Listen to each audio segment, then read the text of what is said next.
बिस्मिल्लाहिर्रहमानिर्रहीम, अस्सलाम वालेकुम। आप देख रहे हैं प्रोग्राम पब्लिक ओपिनियन और मैं हूं आपके साथ ज़रियाब इरफान। नाज़रीन, ईरान और इसराइल में कशीदगी अब एक ऐसे खतरनाक मोड़ पर पहुंच चुकी है कि जहां से वापसी के दरवाजे बंद होते जा रहे हैं। अमरीकी फ़ौज की इस जंग में बराह रास्त शमूलियत का इम्कान तेज़ी से हकीकत का रूप धार रहा है, क्योंकि CNN समेत तमाम मकामी और आलमी इदारे दावा ये कर रहे हैं कि अमरीका ईरान की जौहरी तनसीबात पर हमले की तैयारी कर रहा है। बंकर शिकन बम, जंगी बहरी बेड़े और फ़ज़ाइया की नकलो हरकत भी सब उसकी तरफ इशारा कर रही है। दूसरी जानिब ईरान के सुप्रीम लीडर आयतुल्लाह खamenei ने वाज़े किया है कि ईरान कभी सरेंडर नहीं करेगा। चीन, रूस और तुर्की का भी सख्त रद्द-ए-अमल सामने आ चुका है, जबकि चीनी वज़ारत ख़ारजा ने ट्रंप के बयानात को जल्दी पर तेल डालने का नाम दिया। सदर शी जिनपिंग कहते हैं कि दुनिया अमेरिका के बगैर भी आगे बढ़ सकती है और इस सारी सूरत हाल ने आलमी मंजरनामे को हिला कर रख दिया है। और कई माहिरीन ये सवाल उठा रहे हैं कि क्या ईरान और इसराइल की ये जंग अब दो तरफा तनाज़ा नहीं बल्कि तीसरी आलमी जंग की तरफ बढ़ने वाला कदम है।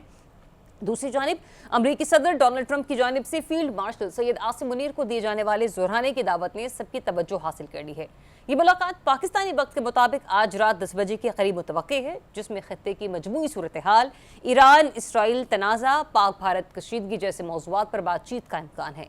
ज़रा ये रिपोर्ट कर रहे हैं कि अमरीकी सदर ने भारतीय वज़ीर-ए-आज़म नरेंद्र मोदी को भी इसी तनाज़ुर में इन्वाइट कर रखा था, मगर भारत ने किसी भी सालसी को मानने से इनकार कर दिया, जिसके बाद ये तासुर मजबूत हो रहा है कि वाशिंगटन कश्मीर पर बराह रास्त मुदाखलत या मसालहती किरदार अदा करने की पोजीशन में नहीं है। अमरीकी महकमे खारजा ने भी वाज़े कर दिया है कि ट्रंप किसी फरीक को सालसे पर मजबूर नहीं कर सकते। अब सवाल ये है कि फील्ड मार्शल आसिम मुनीर और डोनाल्ड ट्रंप की मुलाकात क्या कोई नया सिफारती रास्ता खोलेगी? क्या पाकिस्तान इस मुलाकात के जरिए ईरान इसराइल कशीदगी में किसी गैर जानिबदाराना किरदार की पेशकश करेगा?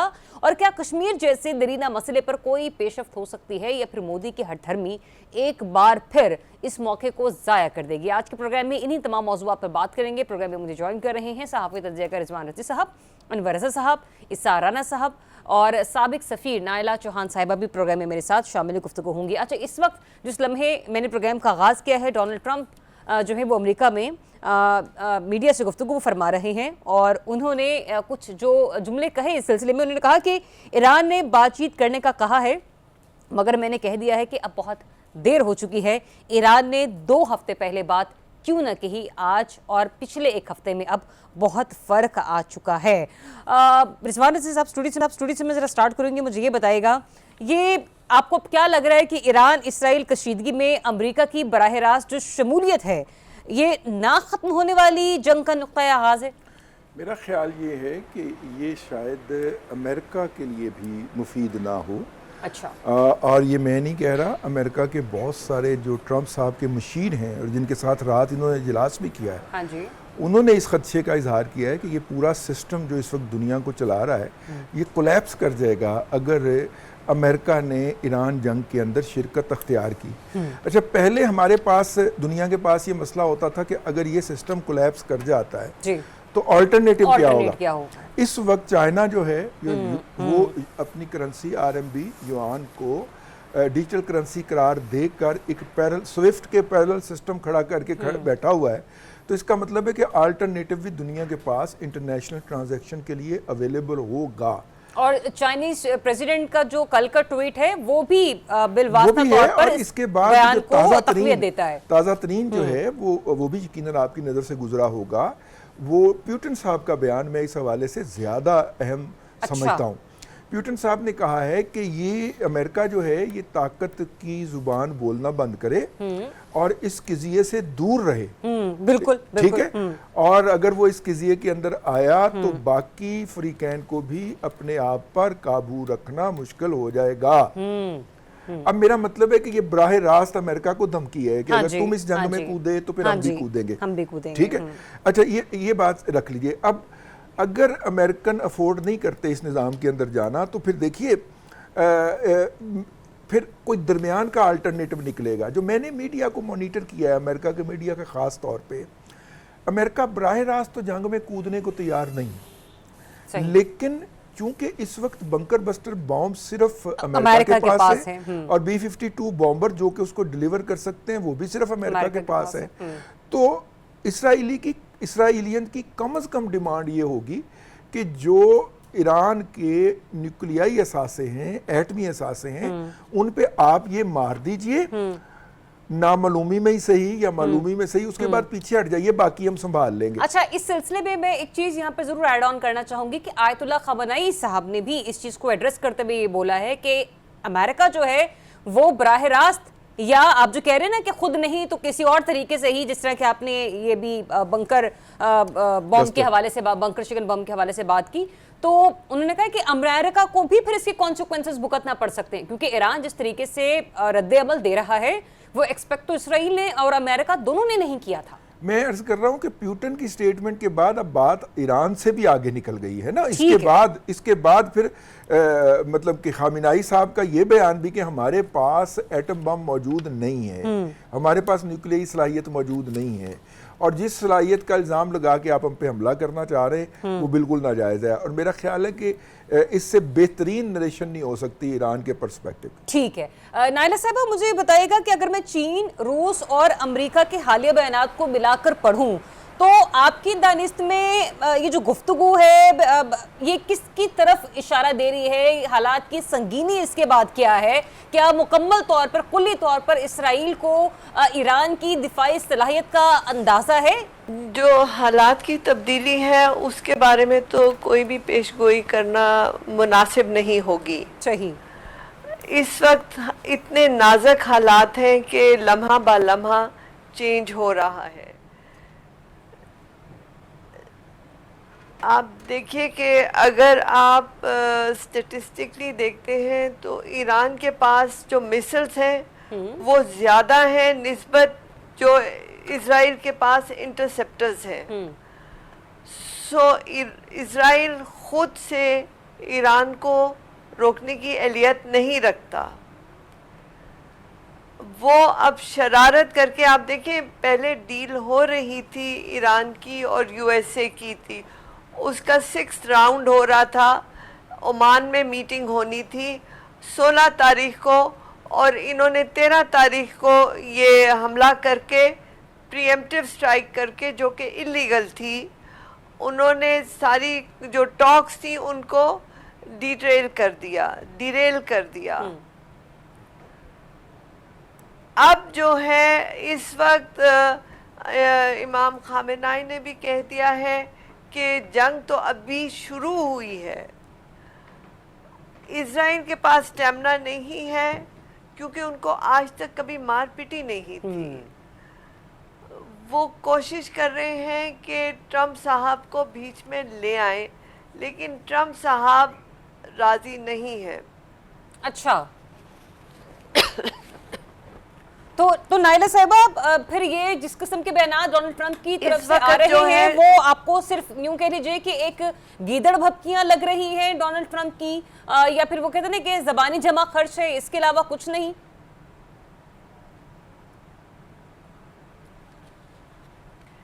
देखिए, जंग की हालत में बहुत आपको मोहतात होना पड़ता है, बिकॉज प्रॉपर न्यूज़ और फेक न्यूज़ जो होती हैं वो मिक्स हो रही होती हैं।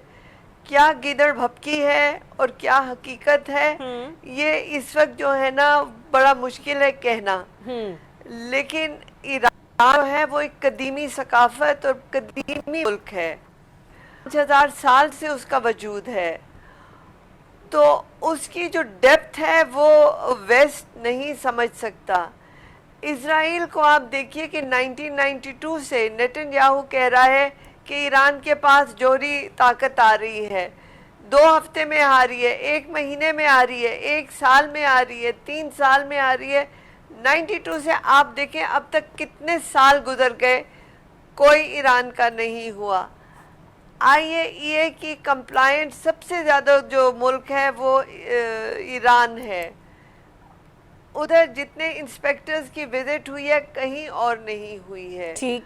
और अभी आप देखिए कि मार्च में जो इनकी सिक्योरिटी एजेंसी की हेड है, उन्होंने अपनी जो है ब्रीफिंग में कांग्रेस को बताया कि उनकी इंफॉर्मेशन के ईरान के पास कोई वेपन्स ऑफ मास डिस्ट्रक्शन नहीं है, ईरान के पास कोई न्यूक्लियर वेपन्स नहीं है। तो इनके पास ये दलील है कि ईरान के पास नहीं है। सो फिर इज़राइल किस बहाने से यहाँ पे प्रीएम्प्टिव अटैक कर रहा है।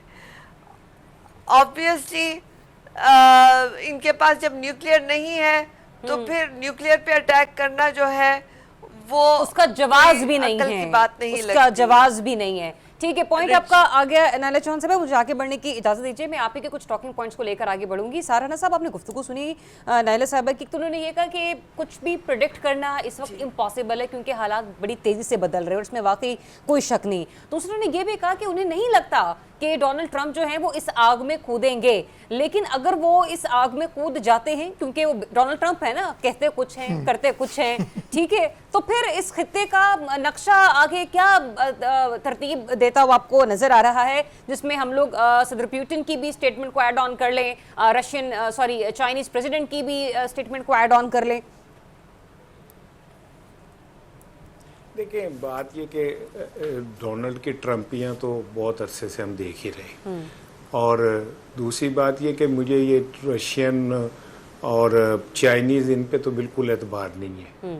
अगर इनके ऊपर थोड़ा सा भी एतबार होता तो ये गाज़ा के अंदर कोई ना कोई किरदार ज़रूर अदा करते। अच्छा, इन्होंने अपनी आंखों के सामने हज़ारों मुसलमानों को शहीद होते देखा है और कब्रिस्तान बनते देखा है, इमारतों को मलिया मेट होते देखा है, तो ये बस फोकी तड़ियाँ लगा के बैठे रहे। और अभी ये इस पोजीशन में ही नहीं है कि कुछ कर। चीन तो कभी बराह रास्त जंग करता ही नहीं किसी से भी, तो उसने क्या कूदना है। रशिया यूक्रेन में फंसा हुआ है, वो वहाँ से निकल नहीं सकता, उसे पहले इंगेज कर दिया हुआ है। तो इन हालात में मैं नहीं समझता कि जो ट्रंप साहब हैं वो कोई किसी एक मिनट की भी ताख़ीर करेंगे। ये सारा स्क्रिप्टेड है। जब 60 दिन मुकम्मल हो गए थे जो इन्होंने उनको ईरान को वो दिया हुआ था अल्टीमेटम, तो 61वें दिन ये सारा कुछ हुआ है। तो आपको नहीं समझ आ रही कि 61वें दिन उसे सबक सिखाने के लिए इसराइल के ज़रिए उस पर हमला किया गया। और ट्रंप खुद भी कहता है कि जी 60 दिन हो गए थे, 61वें दिन हमने उन्हें फिर बताना था कि हम क्या हैं। और अभी ये जो अभी चंद मिनट पहले जो उसने गुफ्तगू की है उसमें उसने बिल्कुल क्लियर कहा है, बराह रास्त धमकी दी है। उसने कहा कि जनाब अली मैं क्या करने जा रहा हूँ ये किसी को अंदाज़ा भी नहीं है, और आने वाले दिन ईरान के लिए बहुत ज़्यादा मुश्किल एग्जैक्टली। और तो फिर साराना साहब मुझे ये बताइएगा, फिर जब आपने कहा ना कि आने वाले दिन और भी बहुत ज़्यादा खतरनाक होने चले हैं, किस हद तक ईरान इंतजार कर सकता है डोनाल्ड ट्रंप की किसी भी रद्द अमल का या सख्त हमले का? मतलब टाइम आप कितना देख रहे हैं ईरान के पास अपने दिफा में, अपने आप की मजबूती के लिए, कि वो क्या कुछ हिकमत अमली इख्तियार करके अपने लिए माहौल साजगार कर सकते हैं? एक बात समझे कि ईरान के पास फिलहाल कोई ऑप्शन नहीं है। अच्छा, उसकी वजह यह है कि ये जंग उसने अपनी मर्जी से शुरू नहीं की, ये उस पर जंग मुसल्लत की गई और उसके ऊपर मजबूरन उसे रिटेलिएट करना पड़ रहा है। ठीक है, अदरवाइज इस मूड में नहीं था। उसका तो सदर मार दिया, उसके जनरल्स मार दिए, उसने कभी रिप्लाई नहीं किया। ठीक है ना, उसके साथ अंदर घुस के उनके बंदे मारे जाते रहे तो उसने कभी रिप्लाई नहीं किया। लेकिन अब जब जंग मुसल्लत हो गई उस पे, उनके जो हुक्मरान है उन्होंने भी अवाम में सरवाइव करना है ना। अगर अब भी वो रिप्लाई नहीं करेंगे तो अवाम उनकी बोटियां नोच लेंगे कि जी इसराइल हम पे हमले कर रहा है, हमारी मारते तबाह, हमारे बंदे मार रहे हैं, साइंटिस्ट मार रहे हैं, जनरल्स मार रहे हैं, तो तुम जो उसको फिर मजबूरन ये करना पड़ेगा। लेकिन मैं जाती तौर पर समझता हूँ कि ईरान बहुत जल्द इस सारी गेम में उसके पास कुछ नहीं रहेगा, क्योंकि वो ये ठीक है, चीन भी कह लेगा, रूस भी कह लेगा, लेकिन सबसे बड़ी बदकिस्मत ये कि जो उसके साथ उसके इस्लामी मुल्क हैं कोई उसके साथ नहीं खड़ा हुआ। ये बड़ी बदकिस्मती है, ये सिर्फ ईरान की बदकिस्मती नहीं है साराना साहब, ये हम तमाम मुसलमानों के लिए बड़ा ही यूं कह लीजिए कि बेशर्मी का ये माहौल है कि हम सब एक सफ में मुत्तहिद है ही नहीं। जी राना साहब, एक जुमला सिर्फ कहूंगा फिर आगे जाएगा। देखिए, लेकिन जिनसे इस बार अमेरिका की जंग है ना, उन्हें करबला की आदत है, उन्हें तन्हा लड़ने की आदत है। ठीक है ना, तो हो सकता है आप ईरान को मलिया मेट कर दें, लेकिन ये नहीं हो सकता कि ईरान के नजरिए को भी मलिया मेट कर दें। वो अपनी जगह खड़ा है, वो इस्तेमाल को इसी तरह चैलेंज करता रहेगा। वो ईरान जो क्या कहा ट्रंप ने कि 40 साल से मुझे मुर्दाबाद कह रहे हैं, हाँ जी, तो वो कहता रहेगा। और उनको खत्म करना इतना आसान नहीं है। लेकिन ये बात याद रखिएगा, जो आज खामोश नजारा देख रहे हैं ईरान का, बख्शे वो भी नहीं जाएंगे, माफी उन्हें भी नहीं मिलेगी। आपने जिस और आप बहुत जल्द देखेंगे कि उनके भी गिरेबानों को हाथ पड़ा होगा। अच्छा, मैं क्या कहते हैं अनवर रशीद साहब, आपने सारा राना साहब की गुफ्तगू सुनी, क्योंकि रिजवान रशीद साहब ने इस सारे मामले को सदर पुतिन के साथ जोड़ दिया, उनको वो बयान इंपॉर्टेंट लगा।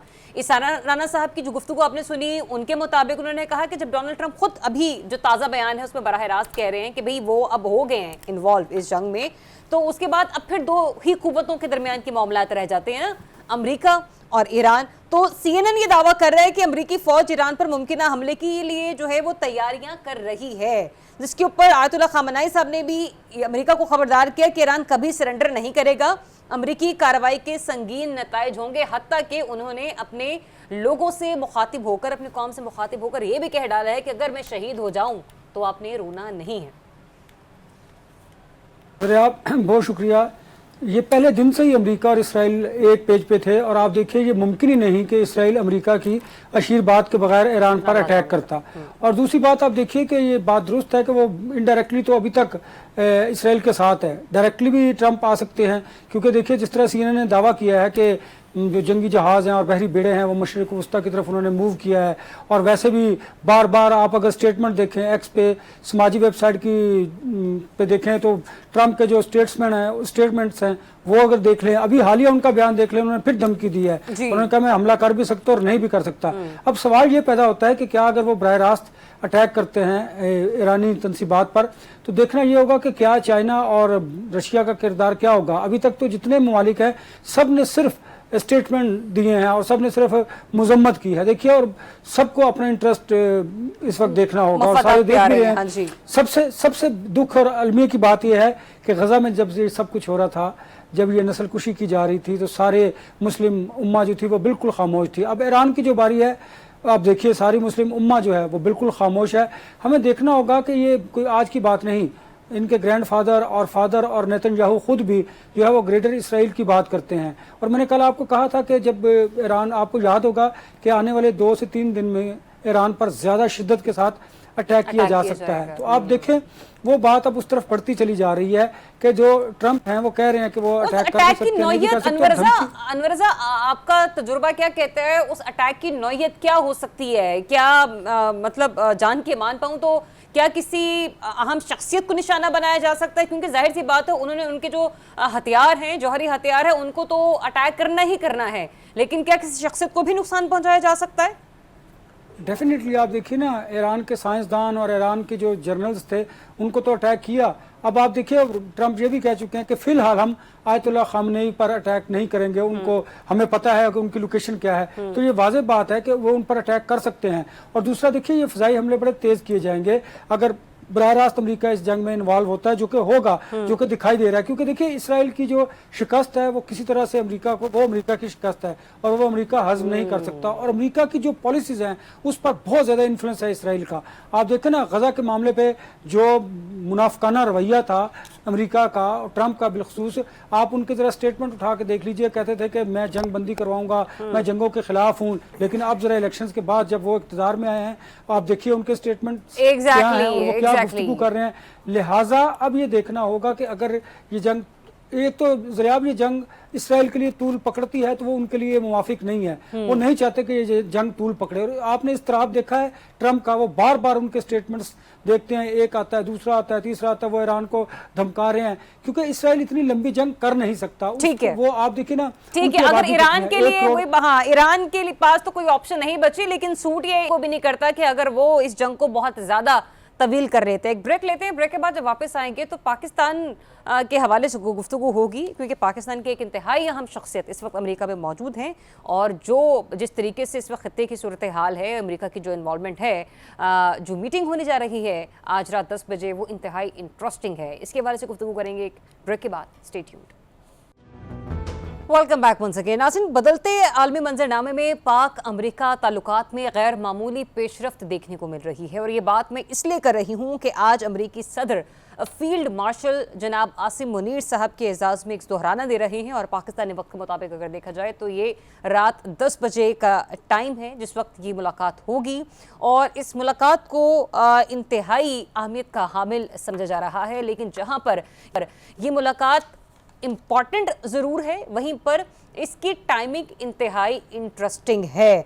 अब ये मुलाकात ईरान और इसराइल के तनाज़े के तनाजुर में हो रही है या मामलात कुछ और हैं, क्योंकि मदऊ तो किया गया था, इनवाइट किया गया था नरेंद्र मोदी को भी, लेकिन उन्होंने इनकार कर दिया क्योंकि जो पाक भारत तनाज़ा था उसके ऊपर जो डोनाल्ड ट्रंप का स्टांस था, जो सालसी का किरदार था, उसके बाद मसले कश्मीर पर भी गुफ्तगू होनी थी। बैक टू बैक दीगर पॉइंट्स की तरफ आएंगे, लेकिन नायला साहिबा से आगाज़ करूंगी सिलसिले में सिफारती एतबार से कितनी बड़ी कामयाबी तस्वुर किया जाए इसे नायला साहिबा? ये बहुत बड़ी कामयाबी भी है, बाइस एजाज़ भी है, और अल्हम्दुलिल्लाह पाकिस्तान की कामयाबी की रिकग्निशन भी है, और जो पाक फ़ौज, पाक जो फोर्सेस की जो सक्सेस थी उसकी भी जो है ये एक रिकग्निशन है। सो इसकी बहुत अहमियत है। और फिर सबसे बड़ी बात कि ख़ित्ते में अमन के लिए पाकिस्तान जो है हमेशा रहा है, और उसकी भी ये रिकग्निशन है। ठीक, तो नायला साहब मोदी के इनकार के बाद अब पाक भारत जो कशीदगी सिंतास मुआहदा है, इसका फ्यूचर आपको क्या नजर आ रहा है? देखिए, मोदी साहब या इंडिया अभी तक तो अपने जख्म चाट रहे हैं, उन्हें यकीन नहीं आ रहा कि उनके साथ हुआ क्या है। सो वो तो चैन से, उन्होंने अब तक जो है वो पॉज पे है, उन्होंने जंग बंदी नहीं की, सीज फायर नहीं किया, उन्होंने पॉज किया है। सो हमें बहुत मोहतात होके चलना है कि किस वक्त जो है वो दुश्मन मौका जान के आप पे फिर एक हमला कर सकता है। अब बदकिस्मती ये है कि ये सब कुछ हो रहा है जब साथ ही साथ इजराइल ने जो है ईरान पे हमला कर दिया है। तो हमें अपना जो इंडिया के साथ जो हमें ख़तरा है, जो इंडिया हमारे पे ऑलरेडी हमला कर चुका है, और उधर भी देखिए कि इजराइल के ड्रोन्स इस्तेमाल किए गए, जो हमारी जो है अफवाज ने उनको गिराया और उनको नाकाम बनाया। तो हमें उधर मुलविस नहीं होना, हमें अपने घर को बचाना है, क्योंकि आपका जो दुश्मन है वो आराम से बैठने वाला है नहीं। ठीक ठीक, चले मेरे पास वक्त कम है, बड़ा मैं मुख्तसर से एक और आपसे कमेंट देना चाहती हूँ। राना साहब, अगर इस मुलाकात में से मैं सिंतास मुआहदा और मसले कश्मीर को एलिमिनेट कर दूं, क्योंकि नरेंद्र मोदी भी इस मुलाकात का हिस्सा थे लेकिन अब वो नहीं है, तो क्या है पाकिस्तान के पास अमेरिका को देने के लिए, ऑफर करने के लिए, और अमेरिका किन किन शोबों में यहाँ पर पाकिस्तान में इन्वेस्ट कर सकता है, दिफाई लिहाज से, स्ट्रेटेजिक पॉइंट ऑफ व्यू से, इकोनॉमिकली कंडीशंस के एतबार से? दूसरी बात ये कि ट्रंप में और इमरान खान में ना बहुत सारी बातें बड़ी मिलती जुलती हैं। अच्छा, इमरान खान भी ये कहता था कि मैं तो डायरेक्ट इस्टेब्लिशमेंट से बात करूंगा, और ट्रंप ने भी यही कहा है। तो ये शामिल वाजे जो हैं अभी बगले बजाएं, और अगर मोदी ने आना था तो फिर शहबाज शरीफ कहाँ है? यही हुकूमत तो कार्ड जो 47 पे लटकी हुई है, ये कहाँ पे है? सही। तो ये तो अब आज क्लियर हो गई बात, दुनिया ने भी क्लियर कर दी कि असल में ताकत कहाँ है और असल में फैसले किसने करने, तो इकट्ठे हो गए। और अब इसमें देखें, इस सिचुएशन के अंदर बड़े ये जो मुलाकात है बड़ा मैटर करती है। इसमें एक तरफ तो ईरान के ऊपर जो हमला करने जाएगा अमेरिका, तो उसने ये उसकी ख्वाहिश होगी कि इस हमले के बाद ईरान के कोई जो गिरे हुए और मरे हुए लोग हैं उनकी लाशें भी कोई उठाने ना आए। तो पहले से वो उसका प्रबंध कर रहे हैं। फिर दूसरा ये कि इसमें भी कोई शक नहीं कि मिनरल्स हमारे पास हैं, और अमेरिका पिछले कुछ दिनों से पागल हुआ हुआ है इस हवाले से, तो हम एक अच्छी उनको वो दे सकते हैं ऑफर। और तीसरी बात ये कि ये जो यहूदी और ईसाई और ये सब मिलके जो हमारा इस्लामी बम है ना, उस वो अगर ईरान का खटक रहा है तो हमारा भी खटक रहा है। ठीक है, मैं तो बड़े दिनों से कह रहा हूँ कि ये जंग जो है ये ईरान से होती हुई हम तक आनी है, हाँ, अगर हम पहले सरेंडर कर जाएं तो फिर हमारी बचत है। तो आज की जो ये मुलाकात है बड़ा मैटर करती है। और मुझे ज़रा सा वैसे ईमानदारी की बात थोड़ा सा कहीं ज़रूर है ये हुआ कि जो हमारी ये गवर्नमेंट है, काश इसका कोई वज़ीर ख़ारजा या कोई और भी वहाँ होता उस मुलाकात का मोहसिन हिस्सा नकवी होता। साहब के अलावा। तो हाँ, तो ताकि हमें हमारा एक जो हमने जूम बनाया हुआ, भरम बनाया हुआ था डेमोक्रेटिक सब, वो भी कायम रहता। लेकिन बहरहाल अमेरिका ने बड़े क्लियरली कैटेगोरिकली इस बात को कर लिया कि जिन्होंने फैसला करना है उनसे बात होगी। ठीक, आज की मुलाकात, मेरी बात याद रखिएगा, सिर्फ इस ईरान नहीं, इस खित्ते के अंदर गेम चेंजर। सही सही। हम अगले 10 साल 15 साल किस तरफ जाएंगे, हमारा ये सारा कुछ क्या होगा, हम किस शक्ल में होंगे, वो आज 10 बजे से 11 बजे के दरमियान तय हो जाएगा। तो अनवर रजा, जब इतने अहम मामलात को तय होना है, ऐसे में पाकिस्तान और अमेरिका के दरमियान जो बढ़ती हुई दोस्ती है, यूं फिर कह लीजिए कि दो तरफा मामलात पर जो पेशरफ्त है, उसमें चाइना को क्या मैसेज जाएगा? और दूसरा ये भी कि ईरान के मामले में क्या डोनाल्ड ट्रंप कोई मुतालबा कर सकते हैं फील्ड मार्शल साहब से? देखिए ज़रियाब, ये जो मुलाकात है बड़ी इम्पॉर्टेंट है और ये सिफारती सतह पर आपकी कामयाबी भी है कि अस्करी क़यादत और आपकी जो दिफाई सलाहियत है उस पर एतमाद का इजहार किया जा रहा है। और जो आपने बुनियादी आपका जो क्वेश्चन था, देखिए पाकिस्तान और चीन की दोस्ती के हवाले से अमेरिका को बहुत ज़्यादा कंसर्न्स हैं और बराह रास्त फील्ड मार्शल से मुलाकात का मकसद एक मैसेज ये भी देना है कि उन्होंने जहां बात करनी है और वहीं पे बात करनी है। और दूसरा देखिए, जब पाकिस्तान और भारत की कशीदगी के बाद पैदा होने वाली जो सूरत हाल थी, पाकिस्तान ने तो सफारती सतह पर भी कामयाबी हासिल की और दिफाई सतह पर भी कामयाबी हासिल की और पाकिस्तान ने अमेरिका का जो सालसी का किरदार था उसको एक्सेप्ट भी किया। उसके बरक्स अगर आप हिंदुस्तान को देखें तो हिंदुस्तान ने अमेरिका की जो बालादस्ती है और अमेरिका की जो सालसी का किरदार है उसको एक्सेप्ट नहीं किया। ये बड़ा अलार्मिंग है। और ईरान की जो आपने बात की, डेफिनेटली देखिए पाकिस्तान हिंदुस्तान के हवाले से, ईरान के हवाले से और इस खित्ते के अहम मुल्क होने के हवाले से अब उसकी इंपॉर्टेंस बढ़ती चली जा रही है। देखिए ये बात तो तय है कि पाकिस्तान और चीन का जो आपकी स्ट्रेटेजिक पार्टनरशिप है वो किसी तरीके से भी अमेरिका को नहीं भाती। और दूसरी तरफ अगर आप देखें तो इसराइल हमारा बराह रास्त दुश्मन है। कोई ईरान की वजह से हम उसकी मुखालफत नहीं कर रहे। हिंदुस्तान ने देखा, हिंदुस्तान के जो ड्रोन हमारे पास आए वो इसराइली साख्त के थे, फिर उनके जो टेक्निकल एक्सपर्ट्स थे, डिफेंस के माहिर थे, उन्होंने भी पाकिस्तान के खिलाफ जो कुछ कर सकते थे किया। लिहाजा पाकिस्तान और चीन की जो दिफाई सलाहियत है और दिफाई जो उनका कोऑपरेशन है वो भी अमेरिका को मालूम है। मैं समझता हूं कि जो वेस्ट की जानिब से ईस्ट की तरफ पावर अब शिफ्ट हो रही है उसके हवाले से अमेरिका को बड़े कंसर्न्स हैं, इसलिए वो कोशिश कर रहा है। आप देखिए ना कि अब ईरान पर जिस तरह अटैक किया गया और एक बिला वजह बिला जवाज आपने हमला किया जिसको बिल्कुल गैर कानूनी और नाजायज समझा जाता है। और ईरान जो कर रहा है वो बिल्कुल जायज और कानूनी तौर पर किया जा रहा है क्योंकि ईरान अपने डिफेंस में सब कुछ कर रहा है जिस तरह पाकिस्तान ने अपने डिफेंस में किया। आपका जो सवाल था देखिए और आपने जो बात की, अब जब मुलाकात होगी उसके बाद फिर यह तय किया जाएगा कि क्या किसी तीसरे मुकाम पर पाकिस्तान और भारत बैठकर बात कर सकते हैं या नहीं। इस पर बात होगी, ईरान के हवाले से बात होगी, माइन एंड मिनरल्स के हवाले से बात होगी, पाकिस्तान में क्रिप्टो करेंसी के देखिए जो राज होगा उसके बारे में बात होगी, बहुत सारी चीजों पर गुफ्तगू होगी। और आप आने वाले दिनों में देखेंगे यहाँ पर सरमायाकारी भी होगी और यहाँ पर रियल एस्टेट का जो 500 से 600 अरब रुपया है वो किस तरह क्रिप्टो करेंसी में इन्वेस्ट किया जाएगा और बहुत सारी चीजें जो हैं वो अनफोल्ड होंगी आने वाले दिनों में। आपको भी दिखाई देगा। ठीक है रिजवान रज़ी साहब, सरमायाकारी के एतबार से आप क्या वाकई आने वाले दिनों में कुछ एवेन्यूज खुलते देख रहे हैं अमेरिका की बराह रास्त पाकिस्तान में? दूसरा ये, ईरान के मामले में किसी भी किस्म का इनकार या इकरार हमारे लिए कितना कोई साजगार या फिर तकलीफ दे साबित हो सकता है? देखिए ये दोनों बातें पैरेलल चल रही थी। आज हमारे वज़ीर ख़ारजा इसहाक डार साहब ने जाना था और उन्होंने ईरान की सूरत हाल के पेश नज़र बंद कर दिया था, दौरा नहीं किया था, बल्कि वो वर्चुअली उन्होंने मीटिंग के अंदर शरीक हुए हैं। मेरे भाई ने अगर वो मुलाहिज़ा की हो, और वो एक अलग है जो इकॉनमी के हवाले से हमने उनके साथ एग्रीमेंट करना है और हो सकता है कि आज उसकी खबर भी आ जाए इस प्रोग्राम के ख़त्म होने तक या आज के दिन ही आ जाए। एक बात।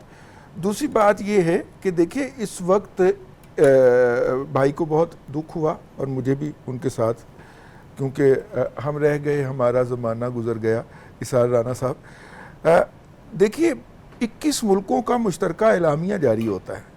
कहाँ से जारी होता है? पाकिस्तान से जारी होता है। नंबर 1, ईरान ने जितना मुतालबा किया है हमसे, जो मुतालबा किया है हमने उसको दिया। उसने कहा मुझे आपके किसी हथियार की ज़रूरत नहीं है। ईरान के ईरान की जो मिसाइल टेक्नोलॉजी है वो इसराइल से बहुत बहुत आगे है, ठीक है। और वो उसने मिसाइल से ही जंग लड़नी थी, ना उसके पास एयरफोर्स थी ना उसके पास टैंक थे, उसने मिसाइलों से जंग लड़नी थी और वो जो लड़ रहा है उसने अपना पूरा फोकस ही तैयारी का शुरू किया। मिसाइल इसलिए रखे हुए थे कि उसे इसराइल को हिट करना था, तो वो अपनी लड़ाई लड़ रहा है। हमें उसने कहा, हाँ, MBS का बयान जो है वो पाकिस्तान ने दिलवाया, ये अभी कल जो है वो मोहम्मद बिन नहयान का बयान पाकिस्तान ने दिलवाया, और तो और उर्दन के शाह अब्दुल्ला को भी तायब करवाया।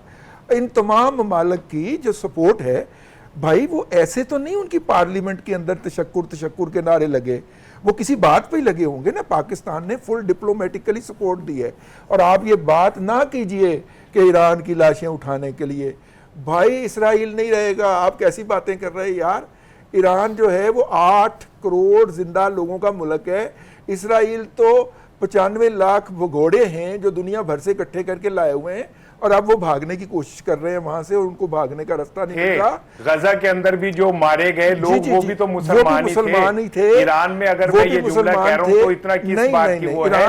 गजा के अंदर जो स्लॉटर हुआ उस पे किसी ने क्या कर लिया गजा था? के हमसाये में पाकिस्तान नहीं था। लोगों को, बच्चों को, औरतों को मारा गया, उस पे किसने क्या कर लिया था? गजा के जो ईरान के ऊपर आके हम पाकिस्तान तलवारें नहीं लेके खड़े हो जाएंगे। गजा के हमसाये में पाकिस्तान नहीं था। कहा क्यों नहीं था? पाकिस्तान क्यों नहीं था? नहीं था। क्या पाकिस्तान तब इस्लाम का किला नहीं था? सऊदी अरब किला नहीं था? क्या बहुत इस्लामी मुमालिक खत्म हो गए थे?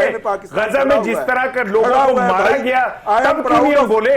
अगर आज ईरान की मैं बात कर रहा हूं तो ईरान वो ये कर देगा, तो गजा वाले भी तो मुसलमान थे ना। जो ईरान की मदद की है, मैं उस पर ऐसे पाकिस्तानी फख्र का इजहार करता हूं, और इस बात के ऊपर बड़ा मुतशक्कर हूं अपने ईरानी भाई। काश हम गजा की भी इसी तरह मदद करते। काश हम कर पाते, लेकिन ईरान की जो सपोर्ट हुई है हमने किया ये कि जहां पर गजा के लोगों के साथ यकजहती की रैलियां निकाली जा रही थी, हम वहां पर अपनी पुलिस वैन भेजा करते थे और लोगों को लॉकअप में और जेलों में डाल दिया करते थे। ये जरूर किया हमने। हम उन शरपसंदों को पकड़ते थे जो हर मैच के मौके पे सिक्योरिटी रूट के ऊपर बैनर्स उठा के आ जाते थे।